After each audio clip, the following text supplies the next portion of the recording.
കുഞ്ചാക്കോ ബോബൻ കെട്ടാൻ പോകുന്ന പെണ്ണ്. അപ്പോൾ അനില ചേച്ചി ഒരിക്കലും അത് പുറത്ത് പറയരുത്. കുറച്ച് തരിയായിട്ട് തന്നെ പഞ്ചസാരയും നാരങ്ങാനീരും കൂടെ ഇട്ട് നല്ലപോലെ മൂക്കിൻ്റെ പുറത്തൊക്കെ ഇട്ട് കഴിഞ്ഞാൽ നല്ല ക്ലീനായിട്ട് വരും. വൈകുന്നേരം കുറച്ച് നേരം അല്ലെങ്കിൽ നമ്മൾ കുളിക്കുന്നതിന് മുമ്പ് കുറച്ച് നേരം മുഖത്ത് കയ്യിലോട്ട് ഇച്ചിരി വെച്ചിട്ട് നല്ലപോലെ കൈയൊന്ന് ചൂടാക്കിയിട്ട് മുഖത്ത് നന്നായിട്ട് മുഖത്തും കഴുത്തിലും തേച്ച്. കുഞ്ചാക്കോ ബോബൻ്റെ വൈഫിനെ ഈ കല്യാണത്തിന് മുന്നേ അതവരുടെ പ്രണയം വീട്ടിലൊക്കെ അറിഞ്ഞ് വിവാഹത്തിലേക്ക് എത്തുന്ന ഒരു സമയത്ത് വളരെ രഹസ്യമായിട്ട് പുറത്തൊന്നും പറയരുതെന്ന ഒരു ഗ്യാരണ്ടിയിൽ മാം ഒരുക്കിയിട്ടുണ്ടെന്ന് കേട്ടിട്ടുണ്ട്. ആണോ, ശരിയാണോ അത്? അത് ശരിയാണ്. കാരണം ആദ്യം കുഞ്ചാക്കോ ബോബൻ്റെ കല്യാണത്തിന് മുമ്പായിട്ട് ഇവർ തമ്മിൽ ഇഷ്ടമൊക്കെ ആയി കഴിഞ്ഞപ്പോഴത്തേക്കും ഞാൻ പോലും അറിയുന്നില്ല, ഒരു വനിതയിൽ മാഗസീനിന് വേണ്ടിയിട്ട് ഒരു ഫോട്ടോഗ്രാഫർ എന്നെ വിളിച്ചു പറഞ്ഞു, ജൂഡിൻ എന്ന് പറഞ്ഞ് നമുക്കൊക്കെ ഫാമിലിയായിട്ട് അറിയാം. അപ്പോൾ ജൂഡിൻ എന്നെ വിളിച്ചു പറഞ്ഞു, അല്ല ചേച്ചി ഇങ്ങനെ ഒരാളെ ഒരുക്കണം, ഇങ്ങനെ കുഞ്ചാക്കോ ബോബൻ കെട്ടാൻ പോകുന്ന പെണ്ണ്. അപ്പോൾ അനില ചേച്ചി ഒരിക്കലും അത് പുറത്ത് പറയരുത്. വനിതയ്ക്കകത്ത് വന്നു കഴിഞ്ഞാൽ പിന്നെ കുഴപ്പമില്ല, നമ്മൾ അതുവരെ പുറത്ത് ഈ ന്യൂസ് കൊടുക്കാനേ പാടില്ല. ഒരു മാഗസീൻകാർ പോലും എടുക്കുന്നതിന് മുമ്പ് തന്നെ ഇതിൽ വന്നിട്ട് വേണം അടുത്ത എടുക്കാമെന്ന് പറഞ്ഞു. അങ്ങനെ ഒരു സംഭവം. പിന്നെ ഞങ്ങൾ എറണാകുളത്ത് പോയി, ഞാൻ ബ്രൈഡൽ മേക്കപ്പ് ചെയ്തു. ഭയങ്കര നല്ല ഇതായിരുന്നു. നല്ല ചാക്കോച്ചനും വന്നിട്ടുണ്ട് അവിടെ പാർലറിൽ വിടാനായിട്ട്. ഞാൻ കുറച്ച് സ്കിൻ കൺസേൺസ് പറയാം. മാമിനുള്ളൊരു ഹാക്ക് എന്തെങ്കിലും ഉണ്ടെങ്കിൽ ഒരു ഉപകാരമായിരിക്കും അത് പറഞ്ഞാൽ. ടാനിന് എന്താ നമുക്ക് ചെയ്യാൻ പറ്റുക? ടാനിങ്ങിന് ഏറ്റവും ബെസ്റ്റ് തൈരും നാരങ്ങാനീരും കുറച്ചൊരു തേനും കൂടെ മിക്സ് ചെയ്തങ്ങ് മുഖത്ത് തേക്കാം. പിന്നെ ഇച്ചിരി ഓട്സും കൂടെ ഒന്ന് പുഴുങ്ങി ചേർത്തിട്ട് ഒന്ന് വേവിച്ചിട്ട് അതും കൂടെ ചേർക്കുകയാണെന്നുണ്ടെങ്കിൽ അതൊന്നും കൂടെ പാക്ക് അത് നമ്മുടെ മുഖത്ത് നല്ല ഒട്ടിയിരിക്കും. അത് നല്ല ബെസ്റ്റ് ഒരു സാധനമാണ്. ഈ അണ്ടർ ഐ ഡാർക്ക്നെസ് എന്താ ചെയ്യാൻ പറ്റുക? അണ്ടർ ഐ ഡാർക്ക്നെസ്സിന് കൂടുതലും പൊട്ടറ്റോയുടെ ജ്യൂസ് നല്ലപോലെ ഒന്ന് തേച്ച് കൊടുക്കുക. അല്ലെന്നുണ്ടെങ്കിൽ ഒരു പൊട്ടറ്റോയുടെ ഒരു കഷ്ണം എടുത്തിട്ട് ഒന്ന് നല്ലപോലെ ഒന്ന് റബ്ബ് ചെയ്ത് കൊടുക്കുക. പക്ഷേ ഇതെന്ന് പറഞ്ഞാൽ അതൊക്കെയെന്ന് പറഞ്ഞാൽ പതുക്കെ അതിൻ്റെ ഇഫക്റ്റ് വരുള്ളൂ. നമ്മൾ ഒരു നേരം ചെയ്തിട്ട് എൻ്റെ കണ്ണിൻ്റെ ചുറ്റുമുള്ള കറുപ്പ് പോയില്ല എന്ന് പറഞ്ഞാൽ നോ രക്ഷ. പിന്നെ വേറൊരു കാര്യം, മര്യാദയ്ക്ക് കിടന്ന് ഉറങ്ങണം. രാത്രി മുഴുവൻ നമ്മൾ ടി വിയും കണ്ട് ഫോണും കുത്തിയിരുന്ന് നോക്കിക്കഴിഞ്ഞാൽ ഒരു രക്ഷയില്ല. വെള്ളം കുടിക്കണം.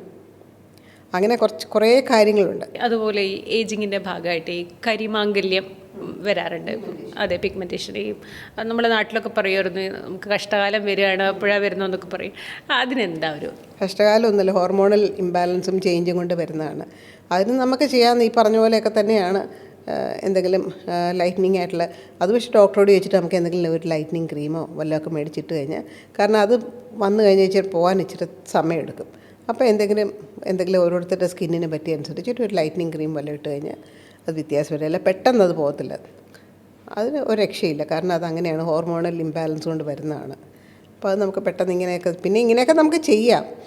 പിന്നെ ആയുർവേദ എണ്ണകളോ അങ്ങനെ എന്തെങ്കിലും, ഇപ്പോൾ ഒരുപാട് നല്ല ആയുർവേദ ഡോക്ടേഴ്സൊക്കെ ഒരുപാട് എണ്ണയൊക്കെ ഇറക്കുന്നുണ്ട്.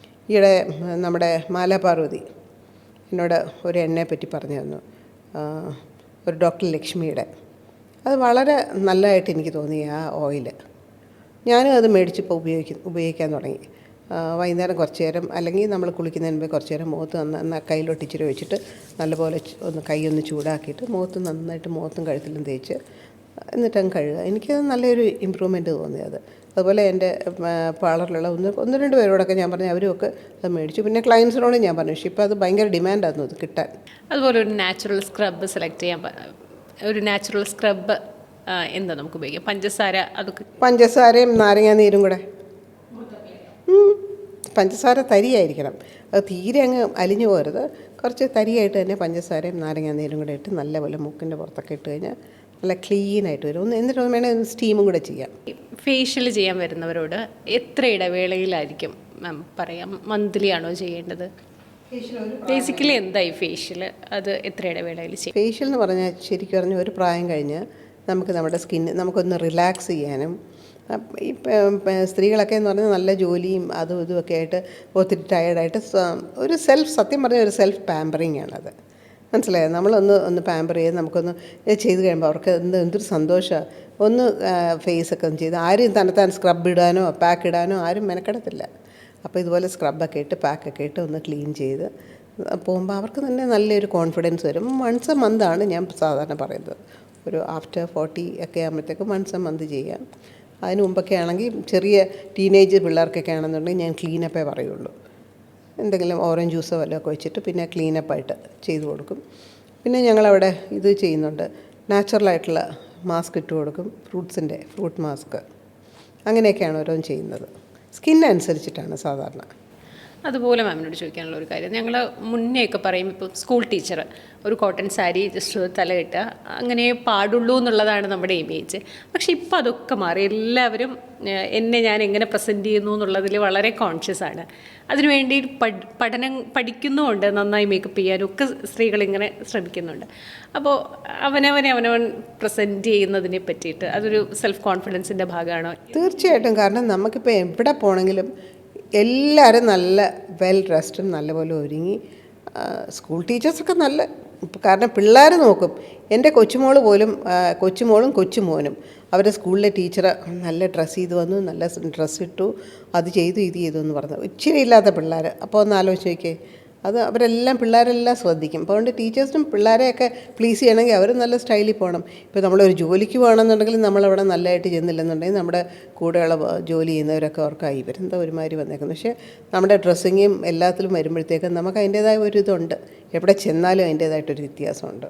നീറ്റായിട്ട് ഡ്രസ്സ് ചെയ്യുന്നത് നന്നായിട്ട് പോകുന്നില്ല എന്ന് വെച്ചാൽ ഒത്തിരി മേക്കപ്പൊക്കെ ഇട്ട് വാരിയിട്ട് പോകണമെന്നല്ല, അതും കുറച്ച് ഓവറായി കഴിഞ്ഞാൽ വൃത്തികേടാണ്. ഒരു നല്ല നീറ്റ് ഡ്രസ്സിങ്. കുറേ ബ്രൈഡ്സിനെ കണ്ടിട്ടുണ്ടാവുമല്ലോ, അപ്പോൾ അതിലൊരു മെമ്മറബിൾ മൊമെൻറ്റ് ഷെയർ ചെയ്യാനുണ്ടോ? ബ്രൈഡ്സ് തന്നെ ആവണമെന്നില്ല, ഈ മേക്കപ്പിൻ്റെ ഒരു ജേണിയിൽ ഈ മൊമെൻറ്റ് എനിക്ക് വളരെ പ്രിയപ്പെട്ടതാണെന്ന് ഓർക്കുന്നത്. അത് ഞാനൊരു കാര്യം പറയാം. എൻ്റെ ഒരു ക്ലയൻറ്റ്, രേഖ എന്നാണ് പേര്. അത് കഴിഞ്ഞ് ഇത്രയും സ്നേഹമുള്ളൊരു ക്ലയൻറ്റ്, ഒത്തിരി വർഷം കൊണ്ട് ഇപ്പം എൻ്റെ ഒരു അടുപ്പമുള്ള രേഖ എൻ്റെ അടുത്ത്, രേഖ വന്നു. പിന്നെ രേഖയുടെ 2 മക്കൾ, ഒരു എയർ ഹോസ്റ്റസും ഒന്ന് വേറെ ഒരാൾ പുറത്ത്, ഒരാൾ ഇവിടെയുണ്ട്. അവർ 2 പേരെ ഞാൻ ഒരുക്കി. കൊച്ചുമോളെ കൊണ്ട് അവിടെ വരും മുടി വെട്ടിക്കാനൊക്കെ ആയിട്ട്, അതും വരും. പക്ഷേ രേഖ ഉണ്ടല്ലോ, ഇത്രയും നല്ലൊരു ക്ലയൻറ്റിനെ, കാരണം ഇന്നും പുള്ളിക്കാരി വന്നോണ്ടല്ലോ, അവിടെ നിൽക്കുന്ന പിള്ളേർക്കൊക്കെ എന്തെങ്കിലും ഒന്ന് മേടിച്ചു കൊടുത്താൽ അവരുടെ കൂടെ ഇരുന്ന് കഴിക്കും. അപ്പോൾ അവർ പറയും എന്തിനാ, ഞാൻ പറഞ്ഞു രേഖ എന്തിനാ ഇങ്ങനെ പൈസ കളഞ്ഞതിൻ്റെ ആവശ്യം, ഞാൻ മേടിച്ചു കൊടുത്താൽ കുഴപ്പമുണ്ടോ, എനിക്ക് എൻ്റെ ഒരു സന്തോഷം എന്നോട് പറയുന്ന.